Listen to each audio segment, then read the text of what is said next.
নমস্কার, দাসগৃহিণীর নতুন একটি ব্লগে সবাইকে স্বাগত জানাই। আজ বুধবার, এখন ঘড়িতে সকাল 10:30 বাজে। এই গাছগুলোতে একটু জল দিয়ে দিচ্ছি। এখন প্রত্যেক দিনই জল দিতে হয়, সকাল আর বিকেলে। এত রোদের তাপ আর গরম, প্রত্যেক দিন দুবার জল না দিলে গাছগুলো ঢুলে পড়ে আর মাটিগুলো শুকনো ঝুরঝুরে হয়ে যায়।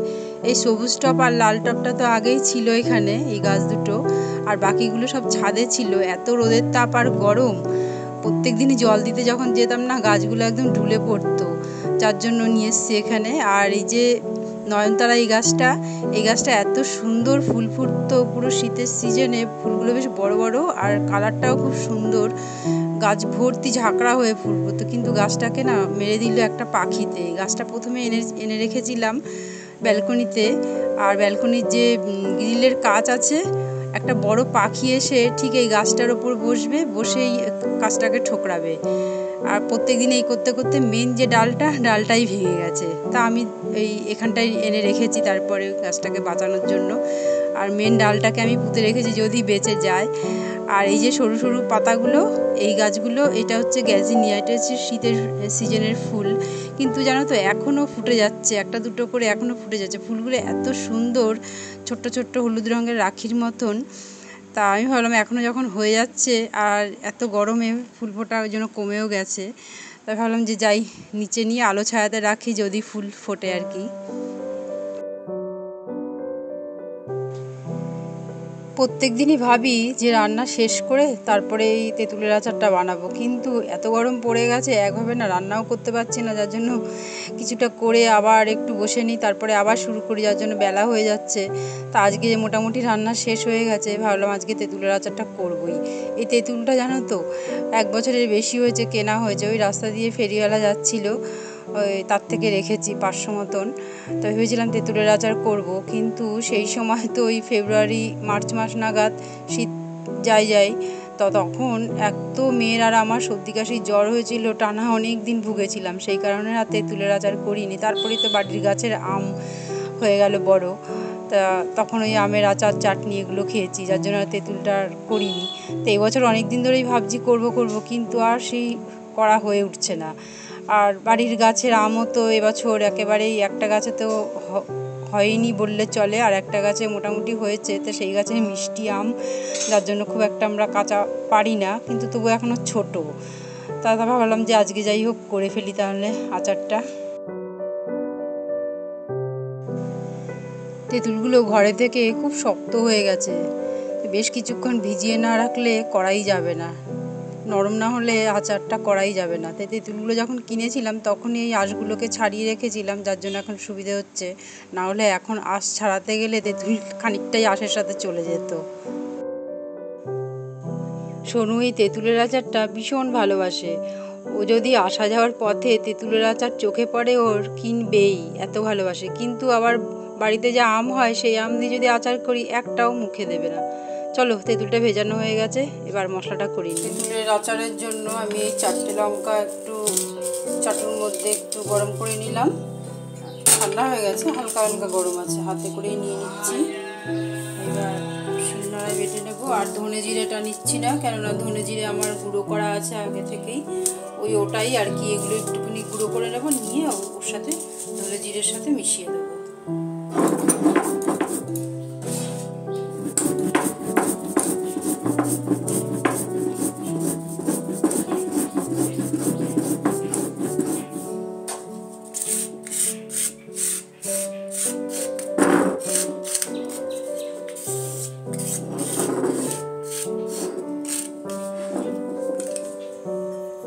রোস্ট করা শুকনো লঙ্কাগুলোকে গুঁড়ো করে নিয়েছি, আর ভাজা মশলা ধনে জিরের গুঁড়ো 2 চামচ করে নিয়ে একসাথে ভালো করে মিশিয়ে নিলাম। তেঁতুলটা ভিজে বেশ নরম হয়ে গেছে। আসলে গরমকাল তো, ওই জন্য বেশি সময় লাগে না ভিজতে, শীতকাল হলে আবার একটু সময় লাগতো। আজকের এই তেঁতুলের আচারটাই ছোট্ট কড়াইটাতে করব। এই কড়াইটাতে আজকে নিয়ে 2 দিন ব্যবহার করছি। আগে একদিন একটু পায়েস রান্না করেছিলাম, আজকে এই তেঁতুলের আচারটা করছি। তেঁতুলের আচারটা ভেবেছিলাম অন্য কড়াইতেই করব, কিন্তু অল্প তো, ভাবলাম যাক এটাতেই হয়ে যাবে, এটাতেই করে ফেলি। এই ছোট্ট কড়াইটা আমি চুল দিয়ে রেখেছিলাম, আমার দেখে এত পছন্দ হয়েছিল, কি কিউট দেখো। তা খুব পছন্দ হয়েছিল বলে নিয়েছিলাম চুল দিয়ে, কিন্তু ঘরে অনেক দিন পড়েছিল, ব্যবহারই করিনি। তো ভাবলাম যে এত ছোট পাত্র কী বা রান্না করবো, তাই পড়েছিল। কিন্তু এখন মাঝে মধ্যে ব্যবহার করি, তা কখনো কখনো ছোট্ট জিনিস হলেও খুব প্রয়োজনে লাগে। শুধু এই কড়াই নয়, আমি চুল দিয়ে আরও অনেক কিছু রেখেছি। ছোট বড় দুটো অ্যালুমিনিয়ামের হাঁড়ি রেখেছি, যা 2-3 জনের ভাত রান্না করা যায়। আবার অ্যালুমিনিয়ামের আরও 2-3টে পাত্র রেখেছি, বেশ বড় বড়, একটা সসপ্যান, দুটো বড় বড় বাটি, একটা স্টিলের বড় বাটি, এছাড়াও আরও অনেকগুলো স্টিলের ছোট বড় টিফিন বক্স, একটা চায়ের পাত্র রেখেছি যেটা আমি চা করি, এছাড়া একটা স্টিলের মগ রেখেছি। এরকম অনেক কিছুই রেখেছি। আসলে আমার এত চুল ওঠে না, কদিন বাদে বাদে একটা বলখোপার মতন জমে যায় চুল। আর ওদের দেখিয়ে যদি বলি যে আমি টাকা নেব, ওরা টাকা দিতে রাজি হয় না, বলে যে আপনার যেই বাসনটা পছন্দ হয় আপনি সেটা রাখুন, কিন্তু টাকা দিতে পারবো না এর বদলে। তা বাধ্য হয়ে নিতেই হয়, কিছু করার নেই। আর এই চুল না এখন খুব একটা নিতে চায় না। আসলে আমার চুলটা ব্রাউন কালারের, তো যার জন্য ওরা খুব একটা নিতে চায় না। তা আমি বলি যাক, ও নেবে না তাতে কী হয়েছে, কেউ না কেউ তো নেবে। ঠিক নিয়েও নেয়। আগে চুলটা দেখালে পরে ওরা সহজেই নিয়ে নিত, তখন কালো ছিল, কোনো সমস্যাই হতো না। আসলে আমার যেই ব্রাউনের মানে কালারের পেছনে অনেক ব্যাপার আছে। আমার কালো হেনাটা না শ্যুট করে না, ইনফেকশান হয়ে যায়, বাধ্য হয়ে আমাকে ব্রাউন হেনাটা করতেই হয়। তা এটা আয়ুর্বেদিক হেনা, যার জন্য এটা এখন আর কোনো কিছু সমস্যা হয় না, বাধ্য হয়ে করি। কিন্তু কেউ কেউ বলে খুব ভালো লাগছে, আবার কেউ কেউ বলে যে খুব একটা ভালো লাগছে না, এটা কেন করিস। কিন্তু আমার কিছু করার নেই, আমাকে করতেই হয় বাধ্য হয়ে। তোমাদের সাথে কড়াইয়ের গল্প করতে করতে আমার আচারের গুড়টা বেশ জাল হয়ে গেছে। এবার তেঁতুলটা চটকে রেখেছিলাম, গুড়ের মধ্যে দিয়ে দিচ্ছি।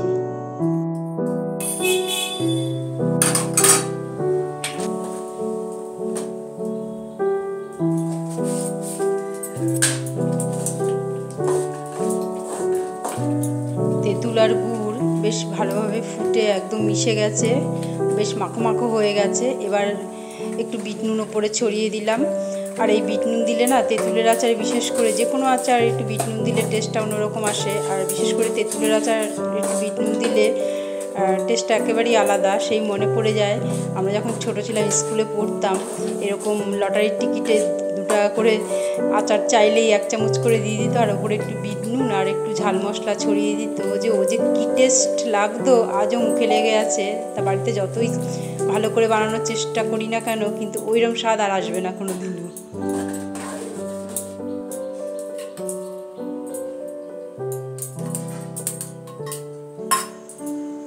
আচারটা হয়ে গেছে, দেখো আচারটা এরকম হয়েছে। এমনিতেই তেঁতুল দেখলেই জিভে জল চলে আসে আমার, তারপরে আবার সামনে যদি চোখের সামনে এরকম লোভনীয় টেস্টি তেঁতুলের আচার সামনে থাকে, তখন তো জিভে জল চলে আসবেই। আর তোমাদেরও যদি জিভে জল চলে আসে, আমার কিন্তু কিছু করার নেই। এই দেখো আচার চুরি হয়ে যাচ্ছে। কি করছিস? হ্যাঁ, কিছু করছিস না, এর মধ্যে ভরছিস। আমি একটু আগে বললাম যে খাবি নাকি, বলি খাবি না, তারপরে বক্সে ভরছিস কিসের জন্য? এখন তো বেরোবি, পড়তে যাচ্ছিস তো। নিয়ে যাচ্ছি, একসঙ্গে খাবো। একসঙ্গে মানে আরো কে কে আছে দলে? আমার 2-3 জন বন্ধু আছে। দেখি কতটুকু নিলি, হবে এটুকু? হ্যাঁ। কজন খাবি? 2-3 জন হবে। বিট নুন দিয়ে নে, ভালো লাগবে।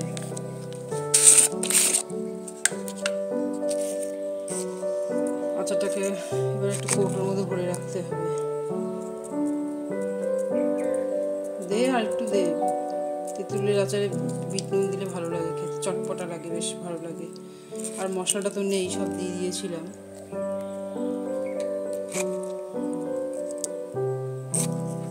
আর একটু নিতে পারতি, 2-3 জন খাবি, হবে।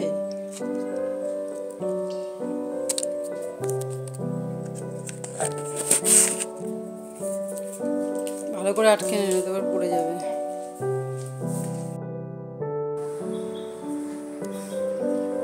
মেয়ে এখন বেরোবে, ওই যে আচার নিয়ে গেল, বন্ধুরা মিলে খাবে।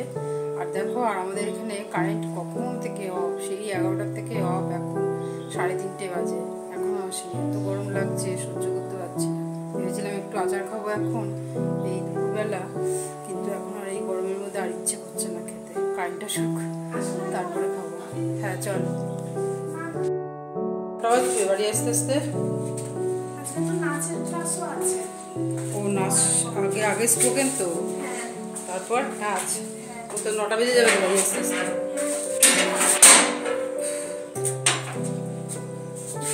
ঝড় বৃষ্টির দিন, দেরি করিস না, ছুটি হলে তাড়াতাড়ি চলে আসবি।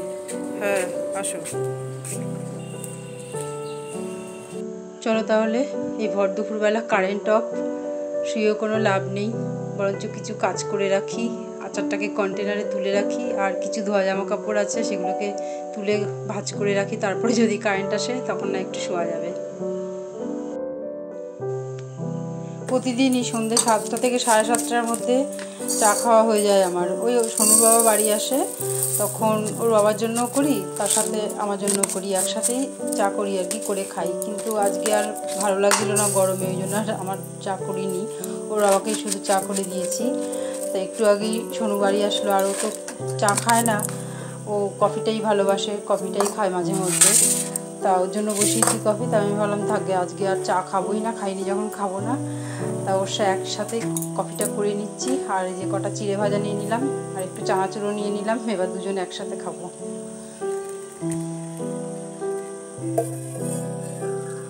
কফি কাপে ঢালা হয়ে গেছে। কফি আর চিড়ে ভাজা নিয়ে ঘরেই যাই, কেননা ও অনেকক্ষণ পর বাড়ি এসেছে, আর গরমের মধ্যে এসে বাড়ি এসে জামা কাপড় ছেড়ে হাত মুখ ধুয়ে বসেছে, ও আর বাইরে আসবে না, আমাকেই ওর কাছে যেতে হবে।